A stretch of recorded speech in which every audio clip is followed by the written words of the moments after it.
મારા સાસુ મારા ઘરે રોકાવા આવ્યા. એક રાતે હું અને મારી પત્ની રૂમમાં મજા કરી રહ્યા હતા.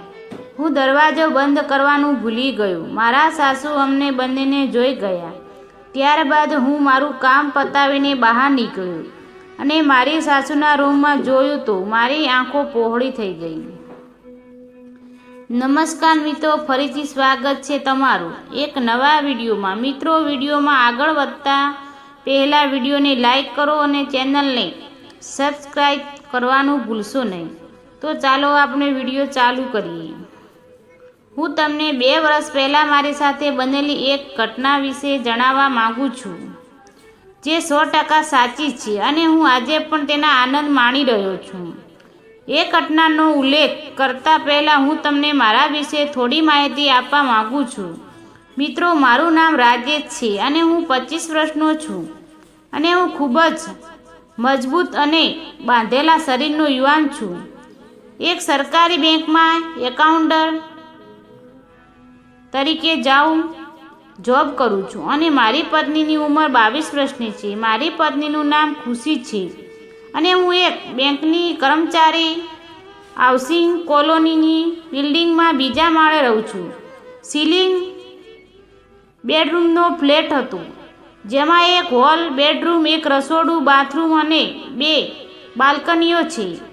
મારા લગ્ન 2.5 વર્ષ પહેલાં થયા હતા અને ત્યારેથી મારી પત્ની ખુશી નજીકના બજારમાં સાડીની દુકાન ચલાવે છે અને મોટાભાગે રાતે 8 વાગ્યા સુધી ત્યાં જ રહે છે. મારી પત્ની દેખાવમાં ખૂબ જ સુંદર છે. તેનું ભરાવદાર શરીરનું વર્ણન ફક્ત કવિ જ કરી શકે છે, પરંતુ તેમાં છતાં હું થોડો પ્રયત્ન કરીશ અને તમારા માટે તેનું થોડુંક વર્ણન આપીશ. ખુશી ખૂબ જ સુંદર છે. તેની ઊંચાઈ 5 ફૂટ 7 ઇંચ છે. રંગ ગોરો છે, ચહેરો ગોળાકાર છે, ગાલ ગુલાબી છે, આંખો હરણ જેવી છે, નાક પાતળું છે અને હોઠ તો ગુલાબીની પાંખડી જેવા છે. મિત્રો, તેની ગરદન ઊંડી છે, ગભા પહોળા છે અને સાતી છે તેની તો તમને શું વાત કરું. એનો શું ગોળ આકાર છે અને મખમલ જેવી નરમ ત્વચા છે. તે ખૂબ જ સખત, નકોર અને ચુસ્ત છે. તેની પાતળી કમર 25 ઇંચની છે અને તેની બીજી સાઈઝ 34 અને 36 છે. હવે તમને કહો મિત્રો, મારે તેના વખાણ કરવા કે ના કરવા?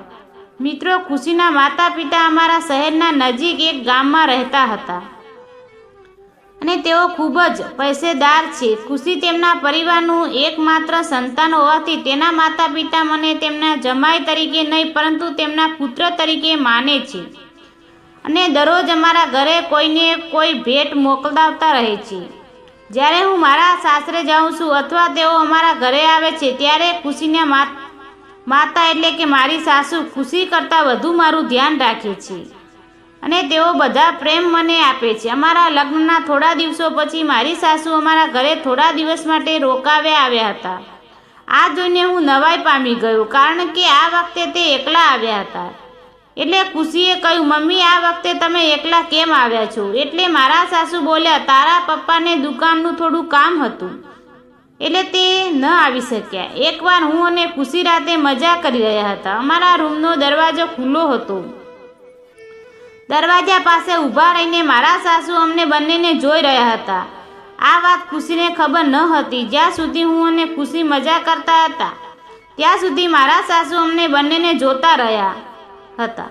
ત્યારબાદ હું મારું કામ પતાવીને રૂમની બહાર નીકળવા અને મેં મારી સાસુને રૂમમાં જોયું તો તે પોતાની આંગળીઓ વડે સંતોષ માણી રહ્યા હતા. મારી આંખો ઉપર વિશ્વાસ ન થયો અને આજ સુધી મેં મારી સાસુને આવી નજરે નહોતા જોયા.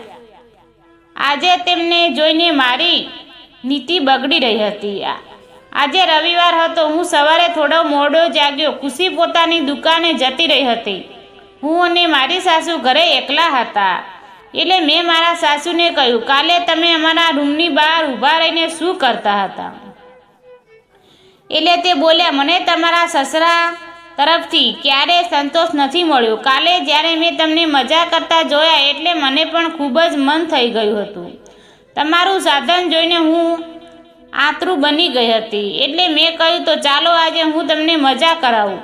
ત્યારબાદ હું તેમને મારી રૂમમાં લઈ ગયો અને તેમના બધા શોખના પૂરા કર્યા. બેડ ઉપર સુવડાવીને અડધી કલાક તેમને લબાલબ લીધા. ત્યારબાદ મેં કહ્યું, આ વાત તમે ખુશીને ના કહેતા. એટલે એ બોલ્યા, ખુશીને આ વાતની ખબર જ છે, તેણે જ મને કહ્યું હતું.